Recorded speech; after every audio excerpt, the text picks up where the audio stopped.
Hare Krishna everyone, welcome back to the Shravanam Diaries podcast. I'm your host Srila Devidasi and we are continuing to read The Science of Self-Realization, the book by His Divine Grace Srila A.C. Bhakti-Vedanta Swami Prabhupada.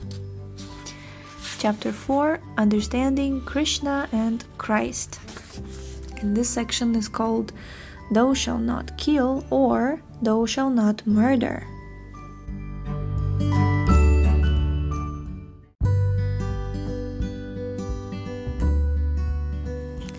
At a monastic retreat near Paris in July of 1973, Srila Prabhupada talked with Cardinal Jean Denis.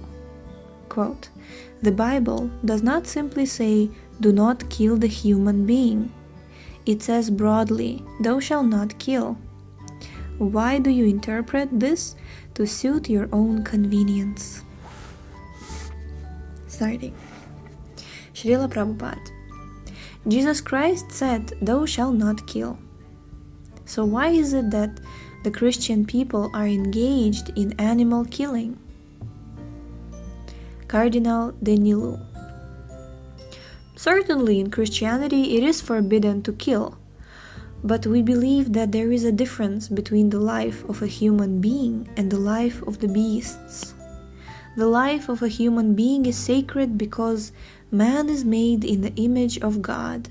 Therefore, to kill a human being is forbidden. Srila Prabhupada. But the Bible does not simply say do not kill the human being. It says broadly, "Thou shalt not kill." Cardinal Denis. We believe that only human life is sacred. Srila Prabhupada. That is your interpretation. The commandment is, "Thou shalt not kill." Cardinal Denis. It is necessary for men to kill animals in order to have food to eat. Srila Prabhupada. No, man can eat grains, vegetables, fruits, and milk. Cardinal Denis. No flesh? Srila Prabhupada. No. Human beings are meant to eat vegetarian food. The tiger does not come to eat your fruits. His prescribed food is animal flesh. But man's food is vegetables, fruits, grains, and milk products. So how can you say that animal killing is not a sin? Cardinal Denis. We believe it is a question of motivation. If the killing of an animal is for giving food to the hungry, then it is justified. Srila Prabhupada. But consider the cow. We drink her milk, therefore she is our mother. Do you agree? Cardinal Denis. Yes, surely. Srila Prabhupada. So, if the cow is your mother, how can you support killing her? You take milk from her, and when she's old and cannot give you milk, you cut her throat. Is that a very humane proposal? In India, those who are meat eaters are advised to kill some lower animals like goats, pigs, or even buffalo. But cow killing is the greatest sin. In preaching Krishna consciousness, we ask people not to eat any kind of meat, and my disciples strictly follow this principle. But if, under certain circumstances, others are obliged to eat meat, then they should eat the flesh of some other animal, lower animal. Don't kill cows. It is the greatest sin. And as long as a man is sinful, he cannot understand God. The human being's main business is to understand God and to love Him. But if you remain sinful, you will never be able to understand God, what to speak of loving Him. Cardinal Denis. I think that perhaps this is not an essential point. The important thing is to love God, the practical commandments can vary from one religion to the next. Srila Prabhupada. So in the Bible, God's practical commandment is that you cannot kill. Therefore, killing cows is a sin for you. Cardinal Danielu. God says to the Indians that killing is not good, and he says to the Jews that, Srila Prabhupada, no. Jesus Christ taught, thou shalt not kill. Why do you interpret this to suit your own convenience? Cardinal Danielu. But Jesus allowed the sacrifice of the paschal lamb. Srila Prabhupada. But he never maintained a slaughterhouse. Cardinal Danielu laughs. No, but he did eat meat. Srila Prabhupada. When there is no other food, someone may eat meat in order to keep from starving. That is another thing.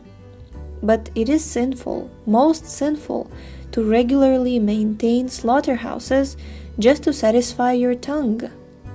Actually, you will not even have a human society until this cruel practice of maintaining slaughterhouses is stopped. And although animal killing may sometimes be necessary for survival, at least the mother animal, the cow, should not be killed. That is simply human decency. In the Krishna consciousness movement, our practice is that we don't allow the killing of any animals. Krishna says, Patram pushpam phalam toyam yome bhaktya prayachati.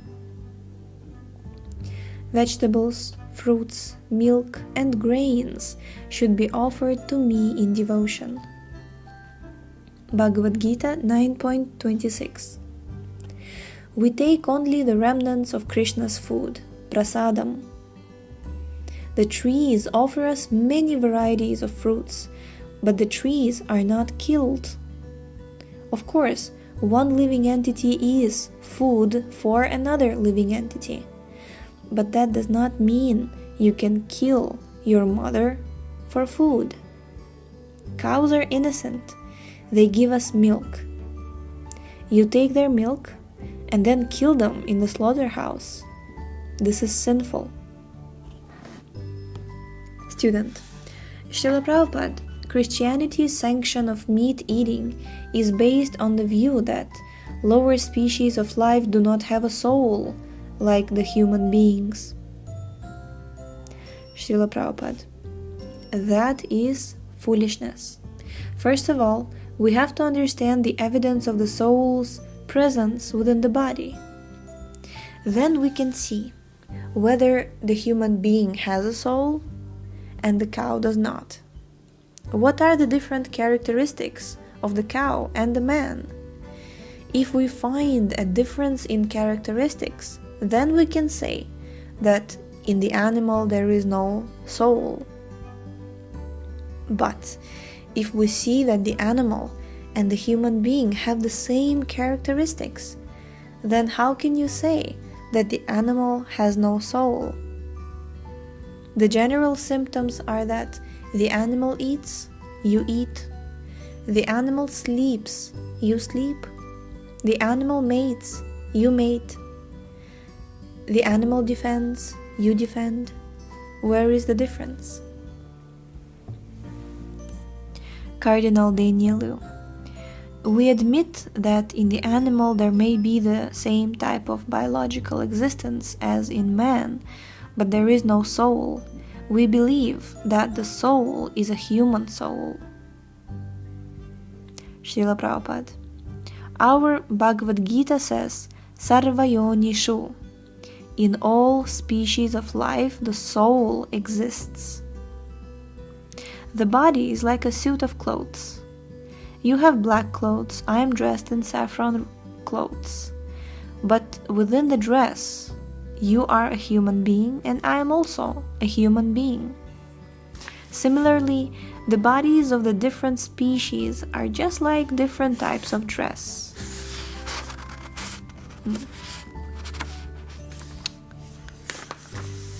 Each one is a spirit soul, a part and parcel of God. Suppose a man has two sons, not equally meritorious. One may be a Supreme Court judge, and the other may be a common laborer. But the father claims both as his sons. He does not make the distinction that the son who is a judge is very important and the worker's son is not important. And if the judge's son says, "My dear father, your other son is useless, let me cut him up and eat him," will the father allow this? Cardinal Danielu: certainly not. But the idea that all life is part of the life of God is difficult for us to admit. There is a great difference between human being, human life, and animal life.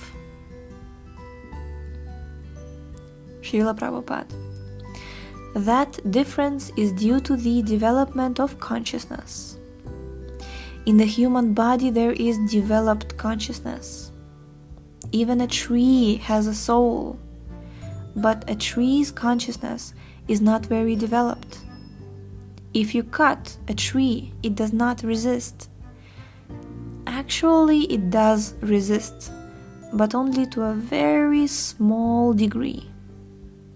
There is a scientist named Jagadish Chandra Bose who has made a machine which shows that trees and plants are able to feel pain when they are cut. And we can see directly that when someone comes to an animal, it resists, it cries, it makes a horrible sound.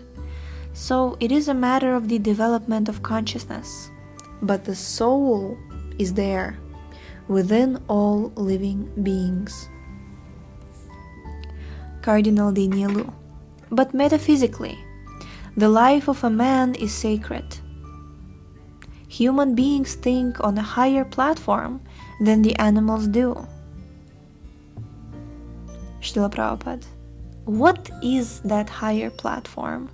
The animal eats to maintain his body, and you also eat in order to maintain your body. The cow eats grass in the field, and the human being eats meat from a huge slaughterhouse full of modern machines.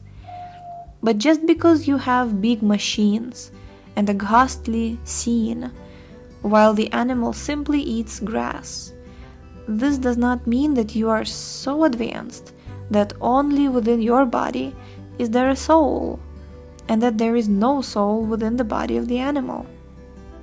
That is illogical.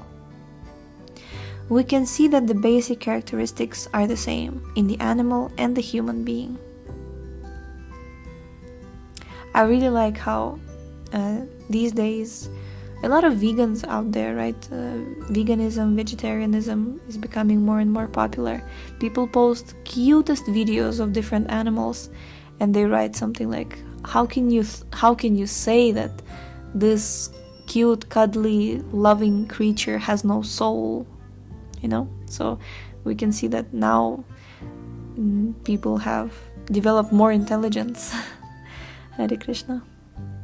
Okay, so Cardinal Danielu: but only in human beings do we find a metaphysical search for the meaning of life.